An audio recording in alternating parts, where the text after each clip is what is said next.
Engagement series లో part 2. పెళ్లిళ్ళంటే ఎంత హడావిడిగా ఉంటుందో మనందరికీ తెలుసు. కాకపోతే పెళ్లికి ముందు జరిగే ఎంగేజ్మెంట్ ఇల్లు కూడా ఎంత దారుణంగా ఉంటుందో ఒకసారి మీరే చూసేయండి. మనలాంటి మిడిల్ క్లాస్ హౌస్ లో కాస్ట్యూమ్ చేంజ్ చేసుకోవడానికి అంటూ సపరేట్ గదేం ఉండదు కదా.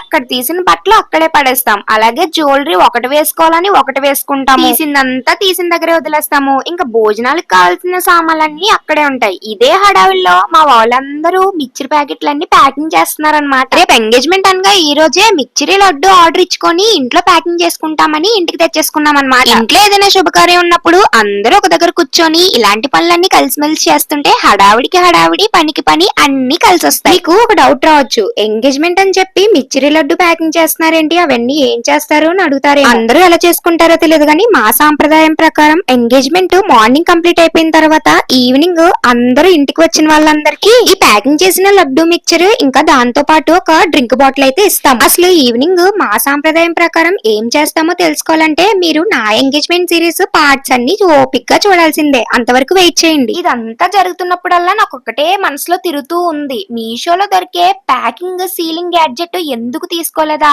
ఒక 2 తీసుకొని ఉంటే ఇలాంటి టైంలో పనికొచ్చేది అనిపించింది. మేము మా ఎంగేజ్మెంట్ జరుగుతున్న రోజే పెళ్లి కొడుకు తరపున వాళ్ళందరికీ పప్పు భోజనాలు అయితే ఇచ్చేవాళ్ళనుకున్నాం. అందుకనే వంట వాళ్ళందరూ ఈ రోజు అనగా రేపు ఎంగేజ్మెంట్ అయితే ఈ రోజు రాత్రి 7కే వచ్చేసారు. రాత్రంతా వాళ్ళు పని చేసుకుంటూ నిద్రపోలేదు, మిక్సీలెత్తు మమ్మల్ని నిద్రపోనివ్వలేదు. నా ఎంగేజ్మెంట్ కి సంబంధించిన వీడియోస్ అన్ని చాలా ఫన్నీగా చాలా ఇంట్రెస్టింగ్ గా ఉంటది. మర్చిపోకుండా చూడండి. Bye guys, all is well.